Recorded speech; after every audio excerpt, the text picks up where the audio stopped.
Let's roll. Okay.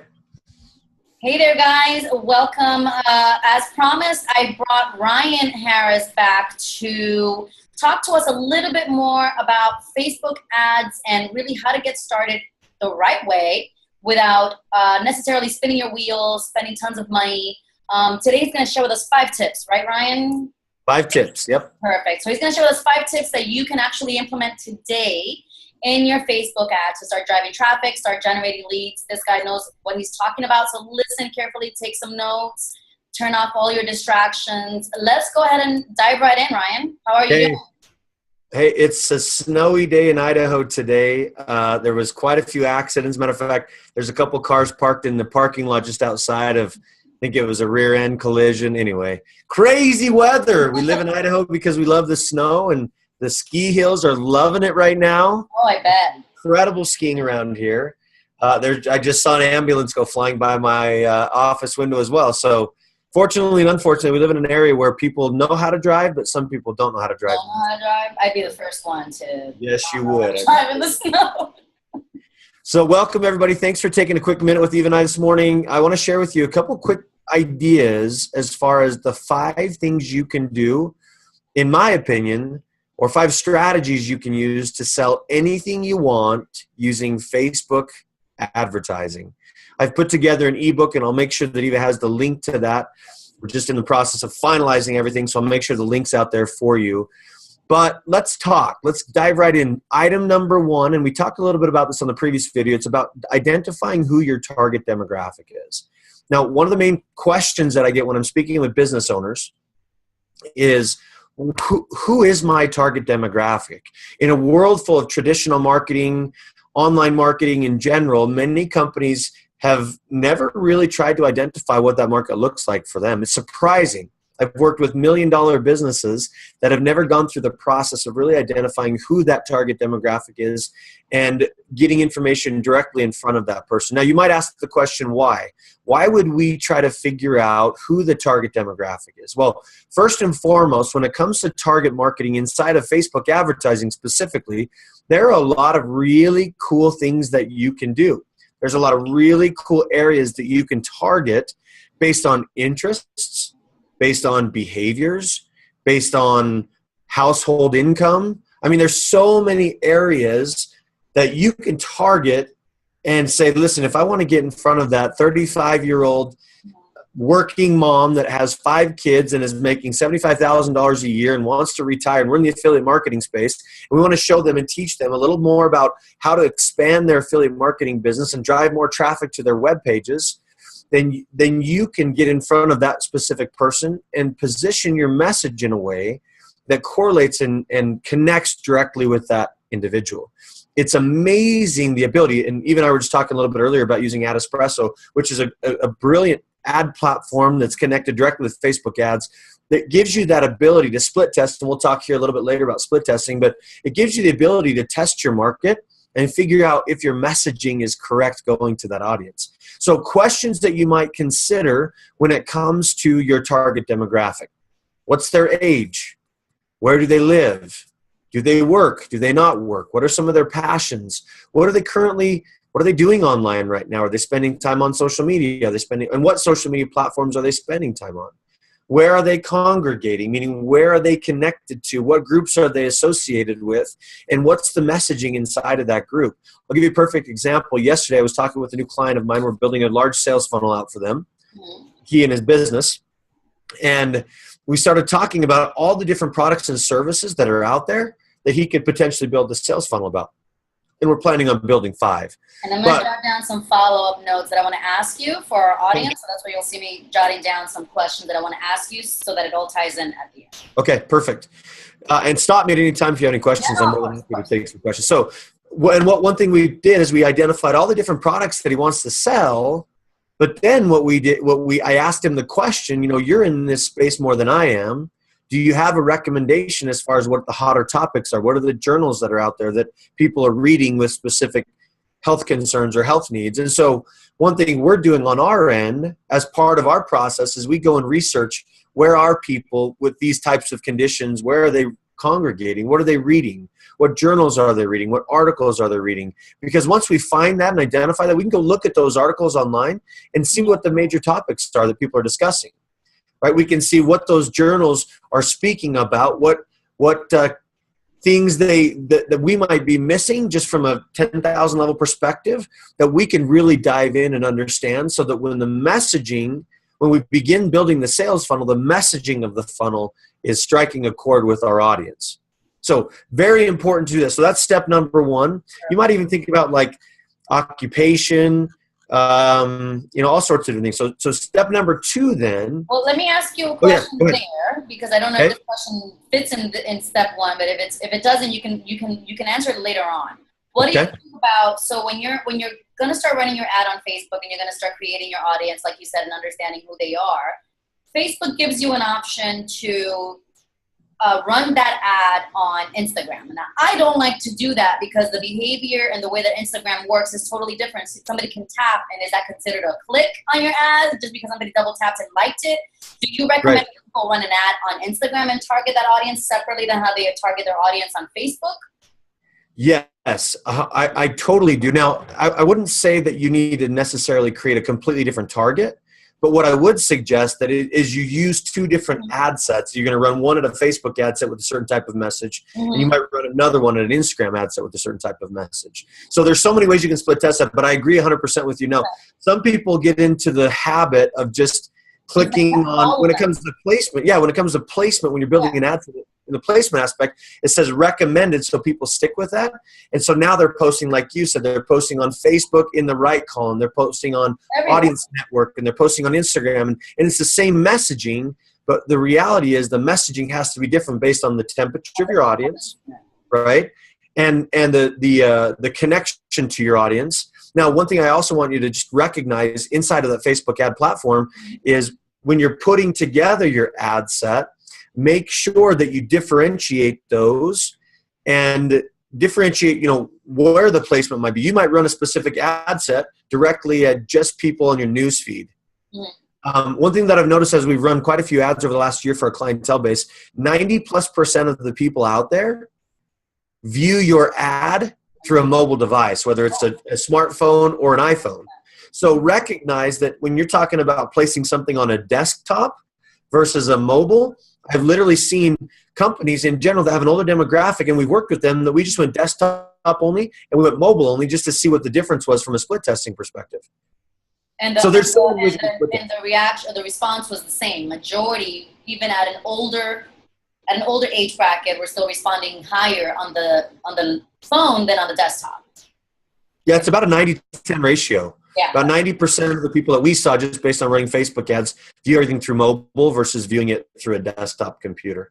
So that's an important key, because if you're running stuff at desktop and mobile, what happens a lot of times is you get dollars spent on the desktop space with lower conversion, when in actuality, if you eliminated that, you can just throw that much more money back into your ad budget on your Facebook ad set on a mobile device. And recognize that you want to make sure, if you're building from an ad set perspective, you're building like a Canvas ad, which is a newer form of advertising. You can do remarketing, retargeting ad. If you're building a Canvas ad, just make sure it looks good on mobile as well. Because everything's, we hear all the time, let's go mobile friendly. And a lot of people are saying, okay, well, my website's not mobile, but then they create a Facebook ad set that's mobile, and there's a disconnect. Your website and it's not mobile. You need to have everything responsive. And today I don't see how you cannot have a responsive website, because for me, WordPress automatically makes it responsive. You don't even have to do anything. Right. So yes, mobile is definitely where you should put majority of your money in when it comes to advertising and design and all of that. Yeah, definitely. Awesome. So let's move on to step two. Step two is providing value to your target market. Now that you've identified your target demographic, your target market, provide value to them first, depending on where they are from a temperature perspective of your audience. For example, there's 3 different markets, in my opinion. There's a cold market, there's a warm market, and there's a hot market. Let me just give you a quick explanation. So cold market is someone in there that more or less is people you've never been in front of before. They don't know who you are. They don't know what you represent. You might be a big-time celeb in the space, but they've never heard of you before, okay? A warm market is people that you've start to build a relationship of trust with. Maybe you have their email, or maybe they've liked your page and they've started to engage on your page. Now, I want to clarify though, people that like your page on Facebook, it doesn't mean that they're a warm market. They could still be classified as a cold market contact if they just like your page and they haven't engaged. Because dropping a like for something is it's okay, but it doesn't necessarily create a lot of success, in my opinion. Yeah. Now, it doesn't mean anything. It just means that they liked your page. That's right. They haven't engaged with you in any which way, shape, or form, or responded to anything else other than just clicking the thumbs up. Yeah, and there's another really interesting thought that I've had over as of late. You know, one of the things when you talk about online marketing in general, the standard, if you will, or the measurement metric, if you will, in a lot of cases has been this idea of impressions. Yeah. In my opinion, a like to your Facebook is like an impression out there. It's good to be in front of someone, but it's not. Impressions don't convert to revenue. It's engagements that convert to revenue. So you have to build the story of your company on your social media platforms in an organic way, so that when people come to your page, they have something to stay there with and engage with. So it's super important. And I get business all the time to say, well, I don't really want to do anything. I don't want to post anything on Facebook, but I want to run ads. And I'm like, well, you can do that to begin, but you have to build your storyline as part of that. So determining your audience and the temperature of your audience is key. Because initially, and we were talking about this earlier, if you're running an ad set, there's 3 major objectives, if you will, of Facebook advertising. There's an awareness campaign, and there's like 4 or 5 different segments of awareness. There's a consideration campaign, which has, again, 4 or 5 different subcategories, if you will, of marketing. And then there's consideration. Well, sometimes business owners, especially in the online space, whether it's a home-based business owner, an affiliate marketing business owner, they want to go for the jugular right away, right? They want to go awareness to acquisition. And so they come in and run a conversion to your website, to a cold market, and your conversions will just be so much lower because you've never warmed the audience up to who you are and what you represent. Now, that being said, it can be done, and I'm not saying don't do it. I'm saying split test it, right? Test an awareness campaign and then run the same thing in a consideration or conversion campaign and see which one converts better. Mm-hmm. I was reading an article this morning, and it was talking about that specific methodology where there was one guy he was running the same ad sets. One was an awareness campaign, was a consideration campaign. And he said, once I ran people through my email drip campaign sequence after I built that initial awareness, my conversion rate was 40% higher than those people that I just ran directly to that landing page to try to sell something. So it takes a significant amount of time and energy. I totally get that. But the reality is the energy you put into it, it's going to convert even more effectively. The idea with the temperature of your traffic then is to take people who are in your cold market, traffic you don't own, or you don't control, right? And you turn that into a warmer or a hot market, which is the traffic that you control, where now if you put out an organic post on social media, you can start to get some conversions. Or if you want to send an email out to your email list, you can start to capture some conversions. So there's a lot that can be done in step 2. Any questions about that so far? No, I think that you made a couple of good points on there. I know that a lot of the time, especially when you're first starting out, you want to go for the jugular right away because you want to generate revenue right away. And, you know, I talk a lot about long-term kind of goals versus being super short-sighted. And the short-sighted person that just needs to make a couple of dollars, and I understand some of us are at different financial points in positions, and some of us need to make money right away. But if you want to succeed in affiliate marketing and have this be something that you can have for years to come, when you have a solid foundation for your affiliate marketing business, and by solid foundation, I mean an audience that is receptive to all of your messaging and all of your value, you can drop any affiliate offer to your audience and recommend it. So this is not a matter of selling that specific product. I like the point that you're making. This is a matter of building that relationship so that you build that know, like, and trust factor.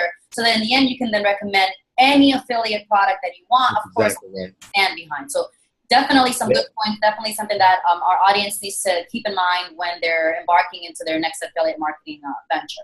Well, and I think for so many years, over the last few years, you've seen these instantaneous successes, these success stories of people that went from basically zero to Yeah, I mean, there's so many, but what you don't understand is there's so much patience and consistency behind the scenes of consistently putting content out to the masses and capturing your audience based on the consistency that's happening throughout the process. And you see these ads talking, these people, unfortunately, being super misled. Sharing, oh, I made $10,000 in 60 days. Let me show you how to do the same. Let me tell you what it takes to make $10,000 in 60 days if you don't have $100 to spend on a Facebook ad. That's right. It doesn't happen that way unless you have to actually lie to someone to get that sale. So if you want to build an ethical business, let's not turn affiliate marketing into some scheme or multi-level or Ponzi scheme. This is a real business model. That's right. $1,000 in 60 days is possible. I'm not saying it's not. Totally is. Totally possible. But you're going to put a shitload of money into actually getting those sales. It's true. It doesn't happen like that. So it really is. And that's the thing that, I mean, and that's the thing that most people don't get. Even in the multi-level marketing companies that I've experienced and paid attention to over the past few years, that these top earners, they're putting in a lot of time, effort, and energy. And I've built a very successful business in one company, and it took me 5 years to get there. Yes. And it's not like a lot of people don't have the patience to That's right. There's definitely an element of patience, and that goes into Facebook as well. Now, yes. I recognize you can jump in and create some instantaneous success, but I call that a little bit superficial success, because if you don't create that sustainability and long-term storytell play in the concept of your Facebook build, then you're missing the element of retention, which is one of the elements that we're going to talk about right now, which what I would consider the 5 steps of the sales funnel process. Yeah. So the first one is creating awareness. This is step number 3, right? Or item or topic number 3 is what I call understanding consumer behavior through the 5-step process. So first is awareness. That's the first step in the funnel. Second is what we call education, providing education about to your audience. Third is validation. Fourth is acquisition, and then 5th is retention. So let me repeat those. Awareness, education, validation, acquisition, retention. Now, again, like I mentioned before, traditional marketing methodology and traditional thought processes still, even with online marketers, are let's go from awareness to acquisition as quickly as we possibly can instead of building that value play between education and validation. Now, think about the average consumer today. The average consumer today, from a purchasing behavior perspective, is thinking, I need to go find awareness initially. I need to find some product information and educate myself. I need to go read reviews about the product before I ever get to the acquisition phase. And then once I'm there, what's this company have from a longevity perspective so I'll stay retained? Yes. And what I find every single day is people in general miss the boat, and they think, awareness to acquisition, when in reality you can build, like we said, with patience and consistency, you can build that longevity through awareness, education, validation, and acquisition. And perfect example, this comes to mind every single time I start to discuss this, is Amazon.com, right? Amazon is a brilliantly played, branded company now, but most people don't know it's been in business for quite a while. It just hasn't taken off until now. But I think it's been the shift of consumer behavior, the shift of the mindset that have finally come together from a marriage perspective to really create a winning formula for Amazon. So think about it. I mean, just close your eyes and think about the last time you jumped on Amazon.com. Yes. Right? You have awareness is Amazon.com. You type in a certain product that you're looking for. There's always a description of the product that you're trying to buy, and there's probably down below it even more detail, product specifications, size, weight, things of that nature, right? And then next to that, there's always a review or stars, or here's how many reviews this one product or this seller has. Now, think about this, though. Here's a tricky thought. If I have the same products with 2 different sellers, one has 5,000 sellers or 5,000 reviews, the other has 20 reviews, which one are we going to buy from? Definitely the one that has the 5,000 reviews. Exactly. Even if it's 5,000. Oh, there goes my Facebook Live. Sorry, everybody. Even if you're talking, here we go. Even if you're talking from an outside perspective, 5,000 3-star reviews versus 5,000 or 25-star reviews, it doesn't matter, because from a social proof concept, we have to be able to validate our purchasing behavior based on who else has purchased that same product. Yes. So what's nice about that, and if we really understand this, what makes it really brilliant is the fact that if we play the card the same way Amazon's playing now, we're going to win. If we provide that awareness first, we provide a solid amount of education and validation in the process, then go to acquisition, then we win. And that to me is the biggest opportunity in this whole world of online marketing and business in general, is that's where trends are shifting people. Now, think about this from a validation perspective. How many times have you jumped on Facebook and someone says, hey, listen, I'm trying to get in front of a good dentist, or I'm trying to find a new dentist in the area. Who do you recommend? Well, there's validation. 10 or 15 responses. Now Facebook is automatically acknowledging when you say, can somebody tell me or show me or recommend, it automatically highlights that as a recommendation. That's exactly right. The power of, not only is it acknowledging the power of the influence that consumer to consumer communication has, but they're leveraging that for their own platform. Right. So you have, like you said, you have to kind of study what the big players are doing. And in your own little scale, I know that, we don't have the same bank account that Facebook or Amazon has, but in the principles are still there, like you said. That's exactly right. But here's the thing. If you do it right, it's not going to take a long time to scale it to a large scale. No. But if you do it wrong, you're going to be spinning your wheels for the next 5 years trying to figure out why this affiliate marketing doesn't work or why Facebook advertising doesn't work. Yeah. And interestingly enough, I run across companies all the time here that are having someone run their Facebook ads, but it's an awareness to acquisition. It's awareness to acquisition. It's a sales pitch every time. It's a push marketing play on a pull marketing platform. So in my opinion, it's like completely skewed and totally out of whack. Yeah. So think about that. So that's number 2. Now, also take into consideration when it comes to those marketing objectives on Facebook, if you go into the business.facebook.com platform, or if you're using AdEspresso, the awareness, there's 3 main marketing objectives like we talked about. There's the awareness, which directly correlates to the awareness section of the sales funnel. You have consideration, which is more of a warm market. Now, instead of going for the jugular there, you provide education and validation. And then when it comes to acquisition, the conversion metric, conversion section of Facebook ads, then you can go to the acquisition and the retention. So it's a 3-step process. That's what Facebook wants you to do. That's why we're having such success with our Facebook ads right now. I mean, listen, we've turned $500 ad spends into $25,000, $35,000 in revenue for our clients, but it's been a patient play of awareness, consideration, and conversion through awareness, education, validation, acquisition, and retention. So, but the lazy person, or the uneducated person is going to jump on a Facebook ad set and say, oh, you know what? This doesn't work. Or they're going to say, I'm going to go directly to conversion. I don't think it's that much the person being lazy. It's more about being impatient. Right.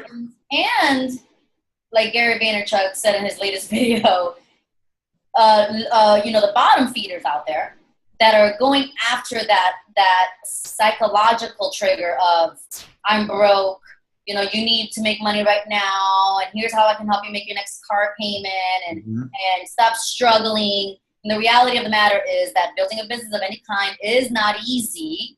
Yeah. And it takes years to build. So, right.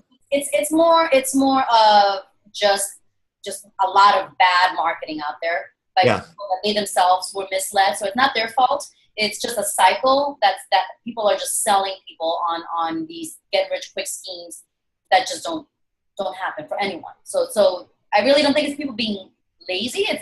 It's just they're being misled and lied to. It's the sad part. So the truth is, the reason why I decided to start the Affiliate Marketing Accelerator was for that same reason, because I'm not trying to, I don't want to sell someone on you're going to make 6 figures by the end of 2008 and 17 for free. No, because I really put this out there. I put this community out there because I want people to just kind of like get rid of all the bullshit that they're being told and come to a place where they can actually learn, videos like this from other people that know other areas of marketing and how to build a business without the BS of like, oh, here's a quick formula to start getting people on your Facebook to ask you questions about your product. None of that shit works. It's just a whole business. You're going to have to spend a little bit of money on Facebook advertising. You're going to have to spend a little bit of money on marketing. You may even have to hire someone to help you, but it does not happen for free.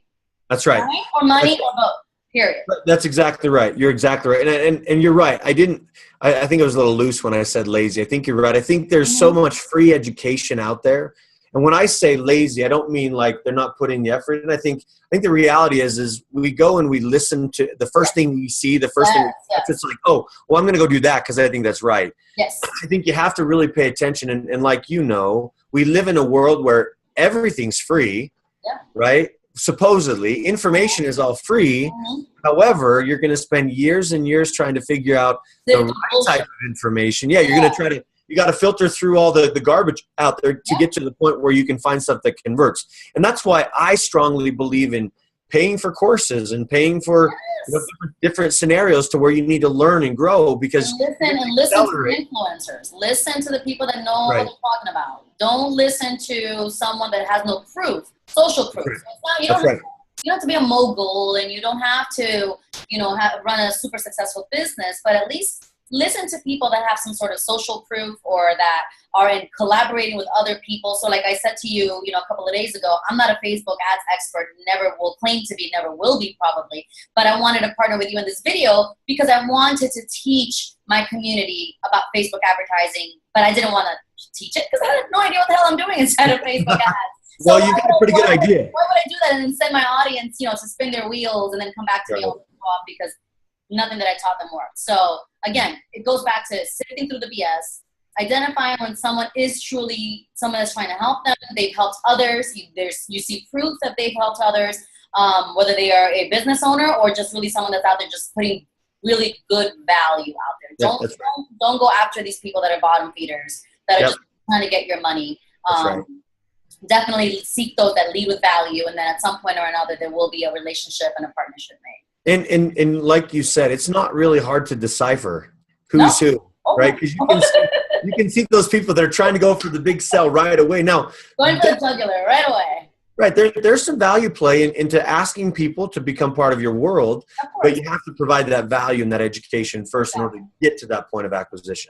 All right, so let's go into step number 4. This has been a great conversation, by the way. So step number 4 is determining your ad budget. Like you said, you want to test some stuff out there in the organic space, but Facebook in general, if you're running from a business perspective, is only giving you 1 to 4% organic reach. So the reality is you're not getting exposure like you'd want to typically, but businesses, you may not quite understand what that means. Well, let's just say, for instance, if there's 100 people out there on your Facebook page and you post something, only 1 to 4 of those people are actually going to see that. So because of that, Facebook has actually baited and switched, if you will, and turned it into one of the best marketing advertising plays out there. Now, we have a couple of rule of thumbs that we follow. Rule of thumb number 1 from an awareness campaign perspective is you can typically get in front of 10,000 people, 10,000 people for every $100 you spend in Facebook ads. Okay. As you kind of move to consideration is more of about half of that. I'd say 50 to 75%. So if you're going to run a consideration metric, about 5,000 to 7,500 people on that same $100 ad spend. And then in the conversion metric where you're really trying to drive stuff home, you're about 40 to 50% of what the original awareness campaign was. So that's where you want to determine and figure out, okay, where am I at in the sales funnel process? If I want to get the best bang for my buck, if you will, I want to play where I can get the mass exposure initially. So you'd run an awareness campaign and get in front of 10,000, $100 ad spend. Now, the other advantage of that, and I was mentioning this to you earlier even, I still don't know why you won't get on video, but if you run an awareness campaign with video, then you can do some killer retargeting campaigns where you can go to market to people who've watched 50 to 75% of your video. It's incredible the value that's provided there. So that's awesome. And then the 5th step, well, let me dive into that just for another quick second. The reality is you want to make sure you set up a strategy for conversion, right? If you're going to spend money, maybe you take $50 and run it at 5,000 in the awareness campaign, 25 and 25 between consideration and conversion. Don't run those at the same time, right? Because you want to warm up your audience first and build more value through education and validation next, and then go to the acquisition with that last $25 ad set. Now, interestingly enough, what we found is when we're running a 10,000 person campaign, we might have 100 to 200 people that have watched 100% of the video when we ran awareness and consideration. Now we have an ad set of 200 to 300 people. We can put a $10 budget and get it in front of the right person. Now, I don't know about you, but 200 to 300 purchases in my business would be worth a lot of money. Yes. I think sometimes we have this mentality like we just need to go get everybody to come in at the same time. and then hope something sticks. Throw them on the wall and then see what happens. That's exactly right. When in reality, you can create a strategy where you're getting in front of those people that are most engaged with you. You build that relationship of trust through an email drip campaign sequence. You open them up to other additional trainings that you're offering for free and or that you have a small tripwire for. And that's what really creates the success of your business long term. Can you do a video, right? You have an ad, so you have $10 a day that you want to start with. Maybe you have a very limited budget. So you have $10 a day, that's $300 a month. That is probably like lunch and Starbucks in the morning a day that you can go without. Right. So you have $10 a day. You want to spend $5 on a video, let's just say a day. Can you piggyback that with an actual ad? So if someone wants to, is there such thing as a Facebook ad funnel? So someone that watches your video can get retargeted with your actual ad for $10. Yeah. Or do you suggest just do the whole $10 to the video for a whole 30 days and then retarget all those people? You know, what do you suggest to people if you can have something to pull from this video today? You might laugh, but I don't think it's a 30-day window. I think it's a 5 to 7 day. I mean, I think it's the 5 to 7 day initial awareness campaign. Got it. You can reach a lot of people in 5 to 7 days. Oh, yeah, with a video? You know what I mean? Yeah. So you run your video ad campaign, and then once that's getting towards the end of the ad running, that's when you start that next video in the consideration metric. Mm-hmm. And then from there, again, maybe 1 or 2 days before, then you run that to a conversion metric. Now, I also have inside of my program specifically, I actually walk you through some really detailed information about how to do that, what the strategy looks like. When is your course going to launch? My course is going to launch, I'm hoping by the 1st of January, maybe before that. Okay. So we're just putting all the pieces of the puzzle together. So we're going to be ready to rock and roll. But don't hesitate. You know, for those of you that are on or those that are listening, come over on my Facebook page, my personal Facebook page, and you can come and see all the education that I've trained over and over again. And I'll make sure to tag you, tag your Facebook page. I may actually take this video and put it on the community for free. Oh, that'd be awesome. I know that I was going to put it, not for free. I mean, it is free to my community members, but I may have it as an ungated piece of video just so that people can watch it. And I'll link it to your Facebook page as well. Definitely. And yeah, and I'll get you the link. I'll set up the link to that funnel today anyway, and then I'll send it to you so you have access to it. So people can, because all of this stuff that I'm talking about, I've put together a pretty high qualified lead magnet. I wonder if I can share my screen here. I think you still can, yeah. Let me see. Yep. So this right here, guys, for those of you that are paying attention, this right here is my lead magnet. Pretty robust and a lot of good Pretty robust, yep. The 5-step guide to selling anything using Facebook ads. So you're welcome to go download that. I'll get you the link.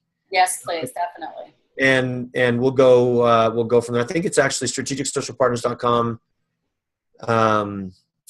/Facebook ads, but I'll double check that and get you the exact link. So let me stop sharing though. Awesome. Okay, so now let's talk about item number 5, which is understanding the hardest part, in my opinion, is split testing your ads. Yeah. Now, there's so many different things that you can split test on an ad set. So the question is, where do we get started? Here's what I always suggest. Get your ad set put together first. And so write the ad copy, get the titles, put together the proper images or video, whatever you decide to do. Make sure your call to action buttons are in sequence with what's coming next to the next step in your funnel. And from there, what I highly suggest is tweak a little bit here and there. Maybe it's the headline itself to see what's capturing attention. But you want to run it for about 24 to 48 hours to first see what kind of attraction you're getting, right? Yeah. You can split test everything at the same time. Like Eva was saying, we were talking a little bit earlier about ads espresso. You can go in and put together, what'd you say, 100? 150 variations. 150 different variations. That's crazy to me. But it still could potentially work. So go in and put together whatever ads you want, and then maybe you change the images and see which one's converting, and you let that run for 3 to 5 days. And then once you figure out which one of those is converting, shut the other ones off, and then go tweak the ad copy a little bit to see which ad copy might be. To do a split test between this ad and this ad. Now you're recreating a new ad with the images that that convert. Now change the ad copy and split test those side by side to see what's getting better metrics there. Now, let me be a little bit frank here. I think split testing is one of the most important things to do. However, because we're in an environment right now where Facebook ads are relatively new, there are some really crappy ads out there that convert really, really well. Oh, yes. The ad copy is horrible. So Not don't just because it's a horrible ad, it actually converts. It's all like a whole, it's a marketing thing. If it's such a really bad ad with a bad copy and bad graphics, but it actually converts. Something that you spend like a week on designing, that's right, and psychology and all this stuff. So yeah, it's true. That's right. So one thing I would just let you consider is don't get the analysis paralysis where you think, well, I need to have 50 different ad sets put together before I can run one. No. Get one out there, get it tested, try and prove it. And I think as businesses in general really start to come to this concept of Facebook advertising, I think it's still wide open. But as businesses come, it's going to become more and more and more important in writing proper ad copy and getting proper visuals that convert and those things. They're important right now, don't get me wrong, but I think they're going to become more important over the course of the next 2 years, even 12 to 24 months, because the big players are going to be shifting a lot of their ad budgets into this space, and it's just going to become more and more difficult to compete with these professionally designed, professionally put together ad copywriters that are just brilliant and know their space really well. So right now, just get something out there, but still test a few variations. 150, I don't know how much, if I would suggest doing 150 variations. A couple of days, so I'll scale it down. Just trickle it out there.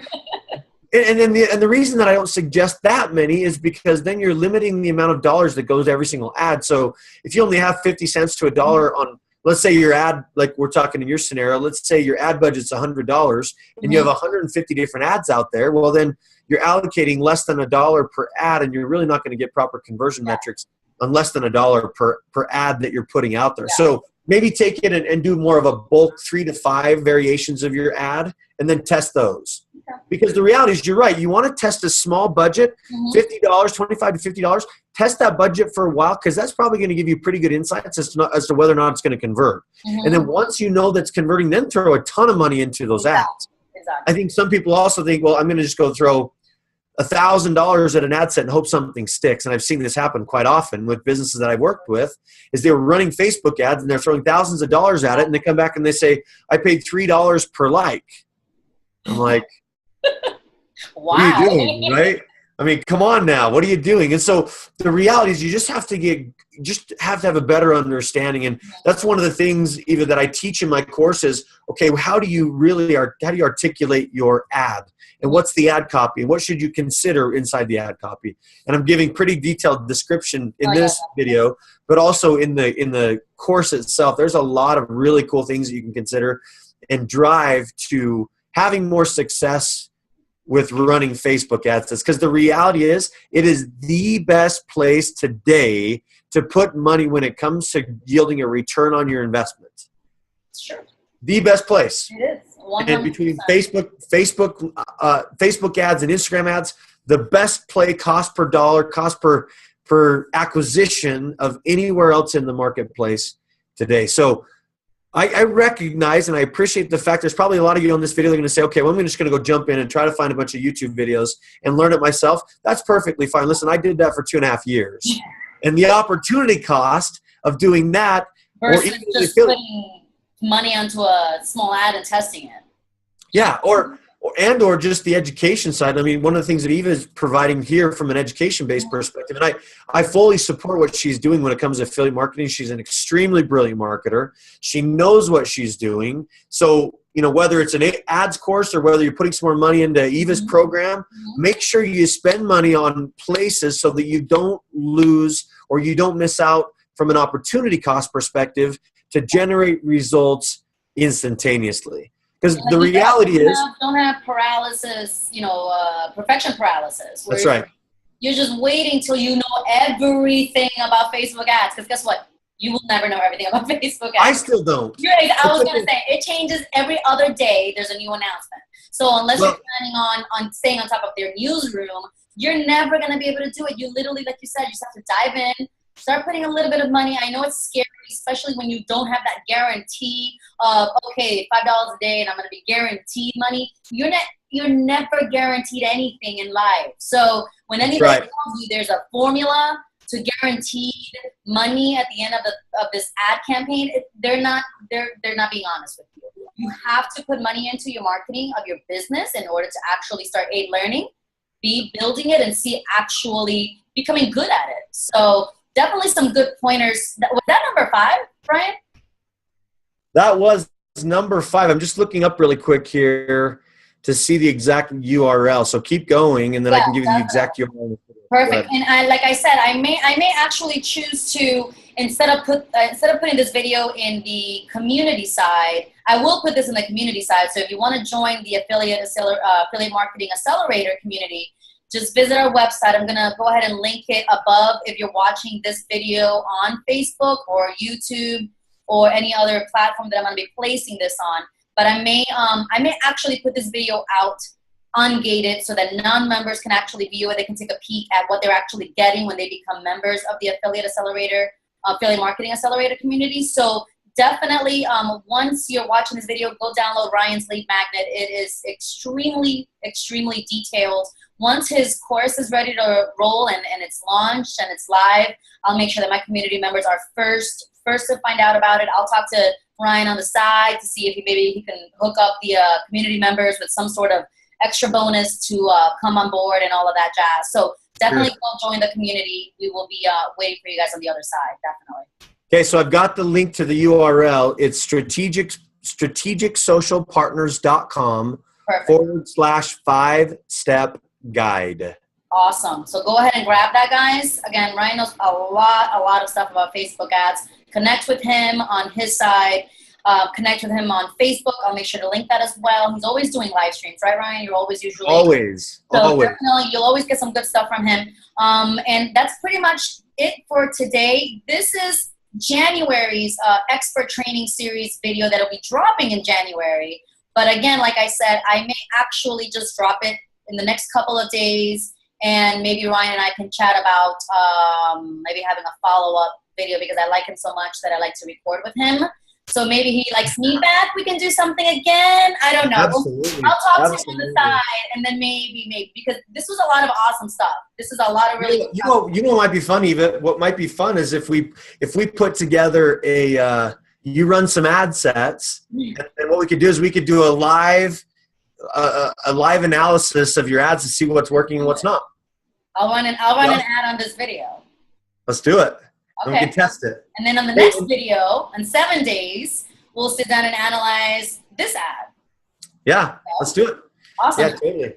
Okay, so shoot me if you wouldn't mind. We can close out the. Okay, yeah. Let's go ahead and bye, guys. See you. Bye, everybody. Bye. Thanks for your time. Awesome. That was really good.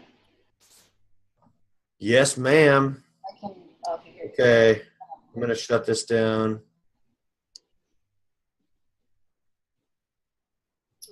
Finish.